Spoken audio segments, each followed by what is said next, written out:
अगर आप ये वीडियो देख रहे हैं तो कहीं ना कहीं आप अपनी इनकम टैक्स रिटर्न भरते हैं और इनकम टैक्स रिटर्न भरते हैं तो आपको पता होना चाहिए कि आपको इनकम टैक्स रिटर्न भरने से क्या फायदे मिलते हैं और अगर आप इनकम टैक्स रिटर्न नहीं भरेंगे तो आपको क्या नुकसान हो सकते हैं। गुड मॉर्निंग फ्रेंड्स, कैसे हैं आप लोग। मैं सीए विकास शर्मा आपका स्वागत करता हूं मेरे यूट्यूब चैनल सीए विकास शर्मा पर।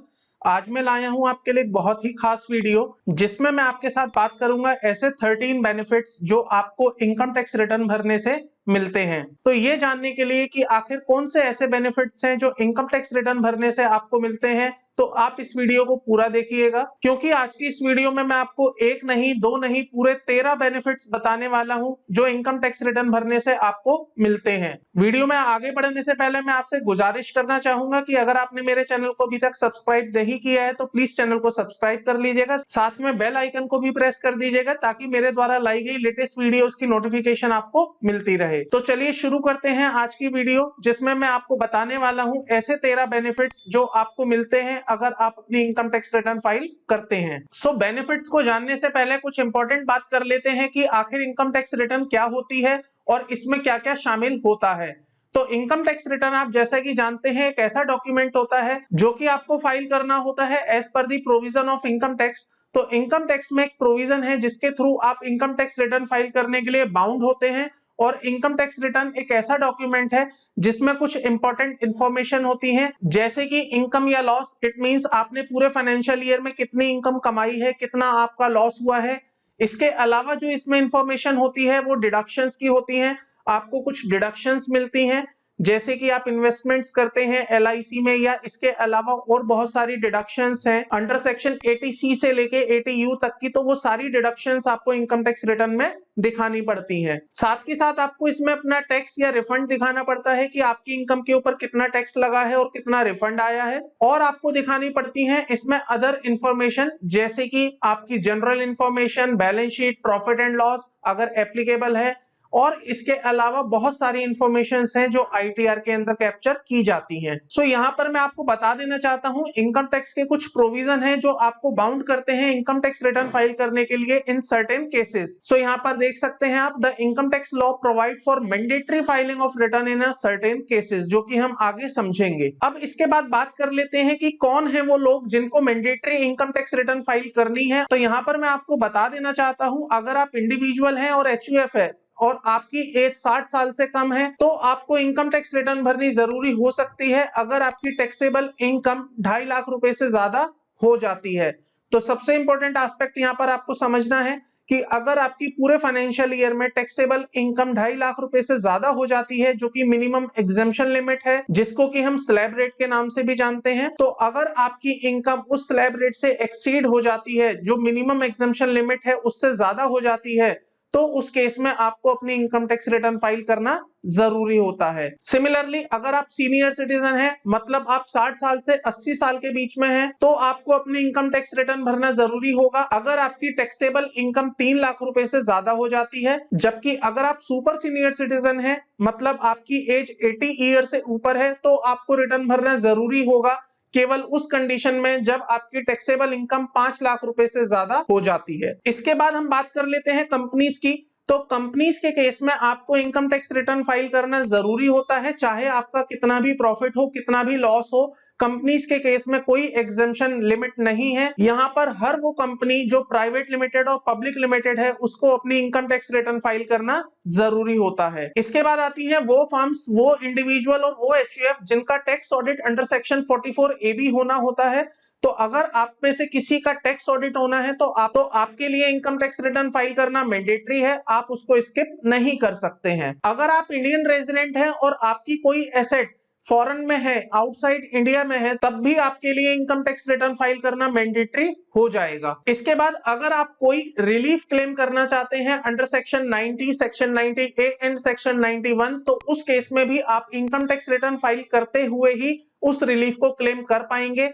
तो यहाँ पर भी मैं आपको कह सकता हूं कि आपके लिए इनकम टैक्स रिटर्न फाइल करना मैंडेटरी हो जाएगा अगर आप इसमें से कोई भी एक रिलीफ क्लेम करना चाहते हैं। सम टाइम ऐसा होता है कि जो आपकी इनकम टैक्स की लाइबिलिटी है वो आपके ऑलरेडी कटे हुए टैक्स से कम होती है, तो ऐसे में सरकार आपको रिफंड प्रोवाइड करती है और अगर आप ये रिफंड क्लेम करना चाहते हैं तो आपको उस केस में इनकम टैक्स रिटर्न फाइल करना जरूरी होगा क्योंकि बिना इनकम टैक्स रिटर्न फाइल करे आप उस रिफंड को क्लेम नहीं कर सकते हैं। सो मैं यहाँ पर कह सकता हूँ एसएससी जो रिफंड पाना चाहते हैं उनके लिए इनकम टैक्स रिटर्न फाइल करना मैंडेटरी है। सिमिलरली समटाइम ऐसा हो सकता है कि आपको किसी एक पर्टिकुलर हेड में लॉस है और किसी दूसरे पर्टिकुलर हेड में आपका प्रॉफिट है। सो ऐसे में इनकम टैक्स लॉ आपको एक बेनिफिट देता है सेट ऑफ का, जहां पर आप एक हेड के लॉस को किसी दूसरे हेड के प्रॉफिट से सेट ऑफ कर सकते हैं, और अगर आपका प्रॉफिट फिर भी इनसफिशिएंट है तो आप उस बचे हुए लॉस को कैरी फॉरवर्ड भी कर सकते हैं।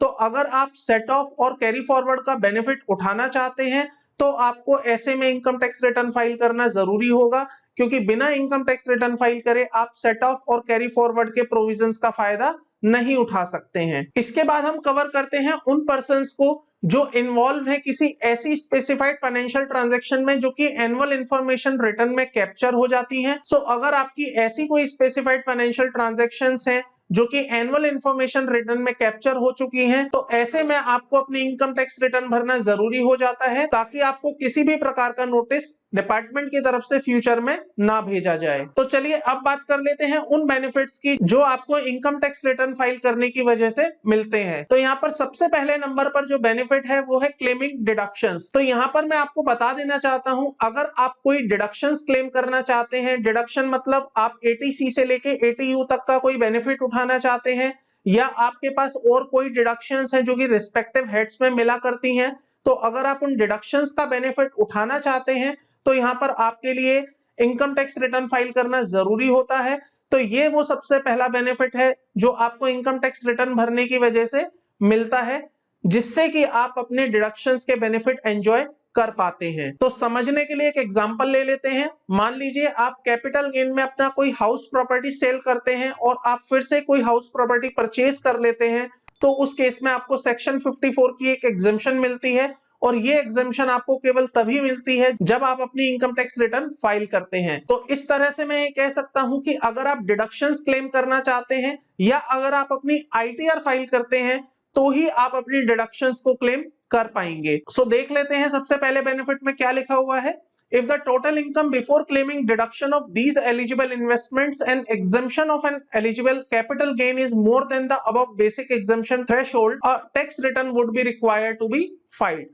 तो सिंपल सा पॉइंट है यहाँ पर, अगर आप डिडक्शंस क्लेम करते हैं तो आपको आईटीआर फाइल करनी पड़ेगी, या मैं ऐसे कह सकता हूं कि अगर आप आईटीआर फाइल करते हैं तभी आप डिडक्शंस क्लेम कर पाएंगे। तो ये वो पहला बेनिफिट है जो आपको मिलता है अगर आप अपनी इनकम टैक्स रिटर्न फाइल करते हैं। इसके बाद जो दूसरा बेनिफिट आता है वो है set of and carry forward of losses. तो जैसा कि मैंने अभी आपको बताया, अगर आपके पास किसी एक हेड में लॉस है और किसी दूसरे हेड में आपका प्रॉफिट है और आप उन दोनों को आपस में सेट ऑफ करना चाहते हैं, या आप चाहते हैं कि आपका लॉस आने वाले सालों के लिए कैरी फॉरवर्ड कर दिया जाए, तो आपको ऐसे में अपनी इनकम टैक्स रिटर्न फाइल करना जरूरी हो जाता है। बिना इनकम टैक्स रिटर्न फाइल करे आप अपने लॉसेस को सेट ऑफ नहीं कर सकते हैं और अपने लॉसेस को कैरी फॉरवर्ड भी नहीं कर सकते हैं। तो ऐसे में मैं ये कह सकता हूं, अगर आप अपनी आईटीआर फाइल करते हैं तो आपको अपने लॉसेस को सेट ऑफ करने का और अपने लॉसेस को कैरी फॉरवर्ड करने का बेनिफिट मिल जाता है। सो क्विकली देख लेते हैं क्या लिखा हुआ है यहाँ पर। If the tax return are not filed on time, unadjusted losses with some exception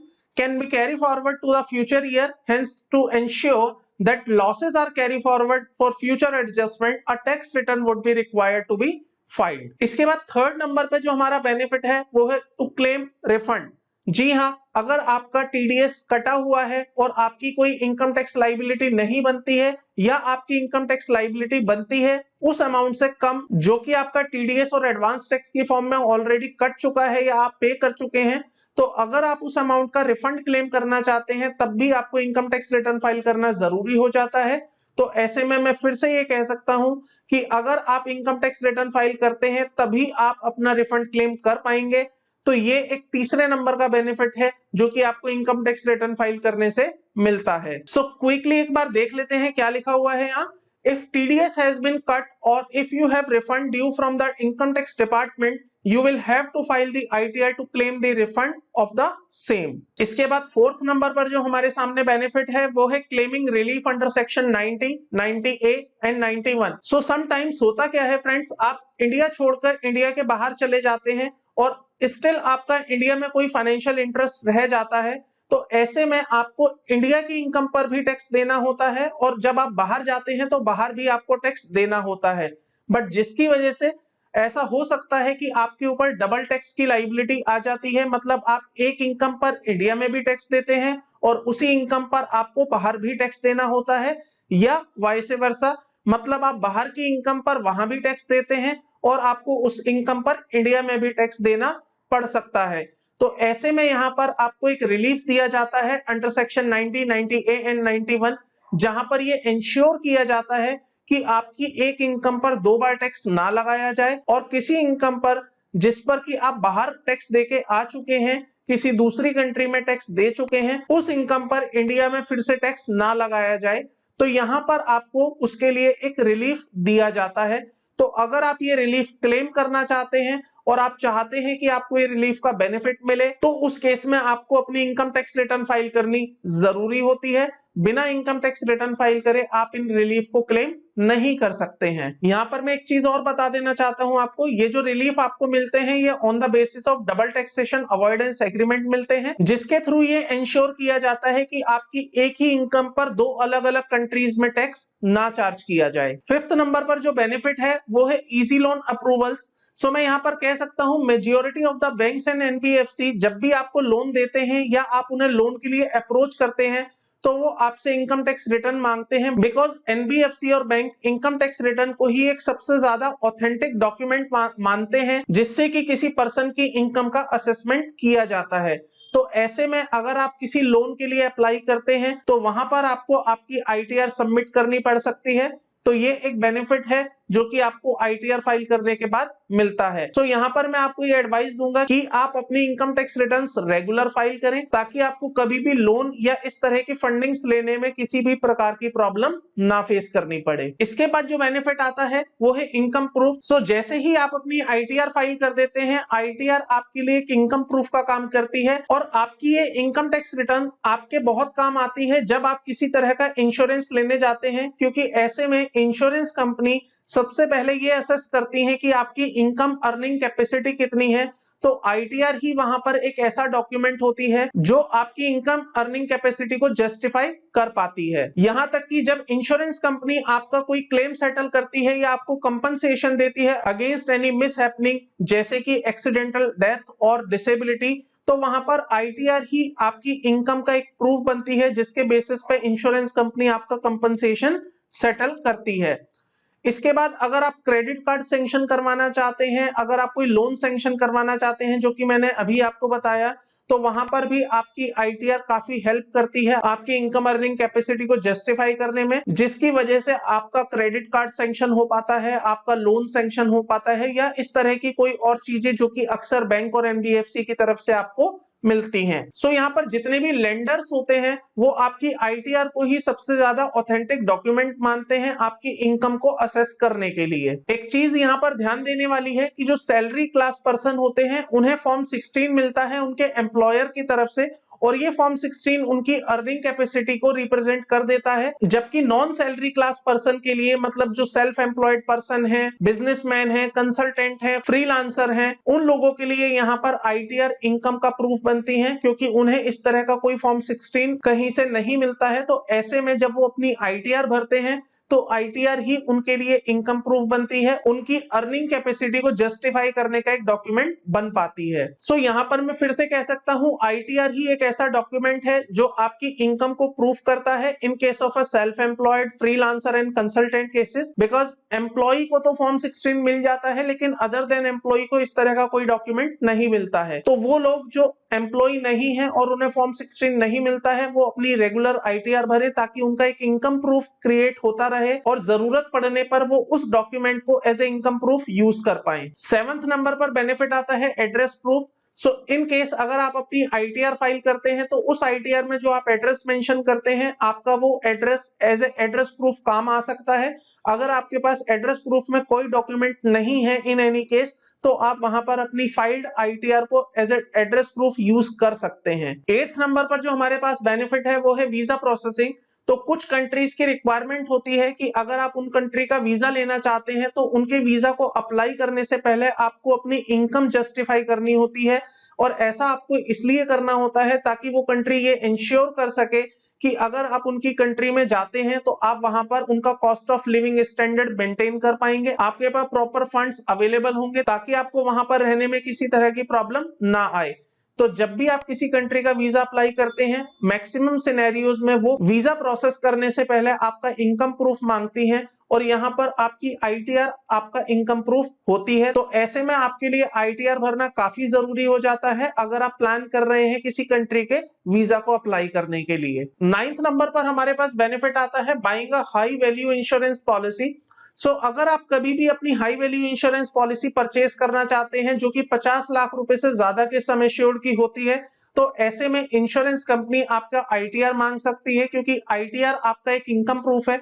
तो जब भी इंश्योरेंस कंपनी 50 लाख रुपए से ज्यादा का किसी का इंश्योरेंस करती है तो वहां पर वो जरूर इंश्योर करती है कि वो जिस पर्सन का इंश्योरेंस कर रही है उसकी अर्निंग कैपेसिटी कितनी है, ताकि वो ये देख पाए कि आपका इंश्योरेंस प्रीमियम आपको टाइम पर मिलता रहेगा और इवन यहां तक कि आपके ये फ्यूचर में होने वाले कंपनसेशन सेटलमेंट में भी आपके बहुत काम आती है। साथ ही साथ यहाँ पर एक रीजन और है इनकम टैक्स रिटर्न मांगने का। इंश्योरेंस कंपनी आपकी इनकम टैक्स रिटर्न्स को देखकर ये असेस कर लेती है कि आपकी अर्निंग कैपेसिटी इतनी है और आप प्रॉपरली उस पर टैक्स भी पे कर रहे हैं। कहीं ऐसा तो नहीं है कि आप कमाते तो बहुत ज्यादा हैं लेकिन आप इनकम टैक्स पे नहीं करते हैं, कहीं आप टैक्स इवेडर तो नहीं है।